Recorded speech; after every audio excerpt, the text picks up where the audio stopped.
आप देख रहे हैं एशियन न्यूज़ हब और इस वक्त हमारे साथ मौजूद है divisional commissioner Kashmir Vijay Kumar बिदुरी। Sir, बहुत शुक्रिया आपका करना चाहते हैं।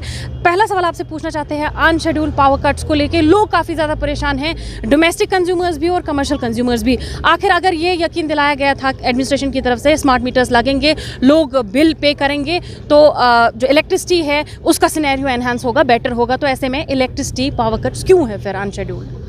देखिए, जो आपकी आज की हमारी जो डिमांड है वो लगभग 1900 मेगावाट तक हमारी जा चुकी है, और हमने जो शेड्यूल की बात जो की थी 4.5 से 6 घंटे मीटर्ड एरिया में और नॉन मीटर्ड एरिया में 8 से 10 घंटे की, तो पीछे हमारे एक तो पावर सप्लाई जो हमारे खुद की इन हाउस जनरेशन कैपेसिटी थी उसमें काफ़ी गिरावट आई, तो उसके चलते हुए हमें उतनी पावर नहीं मिल पाई। और unscheduled power cut off course किसी को भी अगर मिलता है तो ये परेशानी का तो विषय है ही, परेशानी का विषय तो है ही, और विंटर में तो खासकर। और आपके साथ साथ एक डाटा मैं आपके साथ और शेयर करना चाहता हूँ कि जो भी आपके फ्लैट रेट जहाँ से आते हैं, अगर आप उसकी डिमांड कितनी इंक्रीज़ हुई है और मीटर्ड एरिया की डिमांड आप देखेंगे तो आपको यकीन नहीं होगा कि लगभग 8 से 10 गुना वहाँ बढ़ी है और यहाँ जबकि 1.5 से 2 गुना बढ़ी है। तो इससे क्या जाहिर होता है? इससे ये जाहिर होता है कि जब हम मीटर लगाते हैं, जब हम स्मार्ट मीटर लगाते हैं तो हम ज़्यादा सेंसिटिव हो जाते हैं, हम ज़्यादा उसको अच्छे से इस्तेमाल करते हैं, जबकि जब फ्लैट रेट रहता है तो फिर आप चला के ऐसे ही छोड़ देते हैं। सवाल ये है ना कि मीटर्ड एरियाज़ का भी वही हाल है, नॉन मीटर्ड एरियाज़ का भी वही हाल है। मैडम, जैसे मैंने आपको कहा है कि अभी डिमांड बढ़ गई है और पीछे से जो सप्लाई है हमारे पास उतनी अभी है नहीं।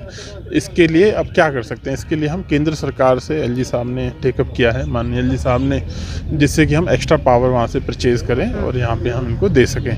1 हफ्ते के अंदर आपको इसमें इम्प्रूवमेंट मिलेगी। इसके साथ साथ मुझे आपके माध्यम से सबको भी कहना है, जो मैंने आपको भी एक डाटा बताया कि हमें भी रिस्पॉन्सिबल बनने की ज़रूरत है। हमें भी देखना है कि हम उल्टे सीधे जो हमारे इंस्ट्रूमेंट्स है उसको यूज़ ना करें। फायर का इंसिडेंट कल रात को भी हुआ है, आपने देखा है, और भी जगह होता है। किस वजह से होता है फायर का इंसिडेंट? जब हम अनस्क्रूपलसली हम ऐसे ही जो है इस्तेमाल करते हैं, ये जो चीज़ें हैं जैसे टंगस्टन का हो गया, ये वो हो गया, उससे क्या होता है कि जब आपकी अचानक से डिमांड बढ़ती है तो फिर जो आपका ट्रांसमिशन सिस्टम है उसमें भी हमें डिस्ट्रेस के लिए कट करना पड़ता है। और सेकेंडली ये तो आप समझेंगे कि ये पावर है, ये कोई पानी तो है नहीं जिसको मैं स्टोर कर लूँगा और बाद में निकाल लूँगा। ये तो पावर है, आ रही है तो मैं दे रहा हूँ, ओके, और आएगी और उस पर हम लगे हुए हैं। This will give. अच्छा सर, स्कूल्स को लेके मैं सवाल पूछना चाहूँगी। लोअर क्लासेस और प्राइमरी क्लासेस को लेके क्या डिसाइड हुआ है कि विंटर वेकेशन कब तक हो सकती है? कोई एक्सपेक्टेड डेट?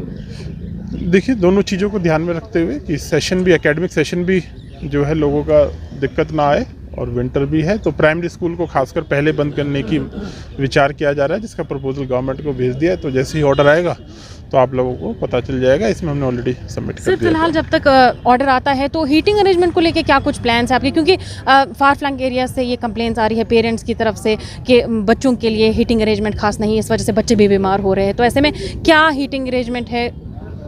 देखिए, हीटिंग के लिए हर स्कूल की अपनी अपनी अलग व्यवस्था है। अगर आप कहें कि मैं कॉमन ऑर्डर निकाल दूँ सबके लिए, तो देखिए वो तो फिजिबल नहीं है, प्रैक्टिकल भी नहीं है। तो उसके लिए सभी स्कूलों को उनमें बता दिया गया और सेंसिटाइज भी किया गया है।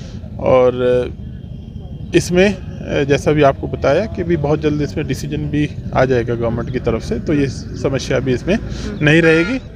यही है कि सर्दी का असली इलाज तो आपको पता ही है कि ज़्यादा से ज़्यादा अपना कपड़े अभी तो पहनने पड़ेंगे, बट इसको will settle it. Overall sir, winter की प्रिपरेशन कैसी है कश्मीर को लेके अगर कहे, क्योंकि अब यहाँ से बर्फ़ भी होने वाली है, ओवरऑल क्या सिनेरियो? ओवरऑल पहले से भी लास्ट ईयर बेहतर इंतजाम थे, इस बार उससे भी बेहतर इंतजाम होंगे, ये मैं आपको अश्योर करता हूँ। बिजली का जो मैंने आपको कहा है, ये आप 1 हफ्ते बाद हम आपसे फिर मिलेंगे, फिर आपसे बात करेंगे। अच्छा सर, बेमिना, नौगाम, सनत नगर, ये जो फ्लाईओवर्स है, ये कब तक, इनका डेडलाइन कब तक है या कब तक कंप्लीट होंगे एक्सपेक्टेड? देखिए, इसमें तेज़ी कर दी है और अभी मुझे भी पता है कि आगे अब जो सीज़न आने वाला है वर्क करना मुश्किल हो जाएगा, तो उन सबको फैक्टर इन अगर कर लें तो उसके बाद में भी मार्च अप्रैल तक we will be able to बहुत शुक्रिया आपका। ये विजय कुमार साहब हमारे साथ मौजूद थे, ये डिविजनल कमिश्नर कश्मीर। आपको बता दें, इनसे हमने तमाम सवालों को लेकर बात की है। आप सबका सवाल था कि अनशेड्यूल्ड पावर कट्स क्यों हो रहे हैं, तो वो सवाल हमने इनसे बिल्कुल पूछा है और उन्होंने कहा है कि एक हफ्ते के अंदर अंदर ये जो अनशेड्यूल्ड पावर कट्स है, ये सिनेरियो ठीक हो जाएगा, यानी इलेक्ट्रिसिटी का सिनेरियो जो है वो ठीक हो जाएगा। इसके अलावा हमने इनसे जो है ओवरऑल कश्मीर में विंटर को लेकर क्या कुछ प्रिपरेशन है इनकी, उसके बारे में बात की और स्कूल्स को लेकर भी खासकर बात हुई और लोअर क्लासेस के लिए उन्होंने कहा है कि जल्द से ऑर्डर आ सकता है कि उनकी वेकेशन अनाउंस की जा सकती है। एशियन न्यूज़ हब के लिए श्रीनगर से फजा ज़ैनब।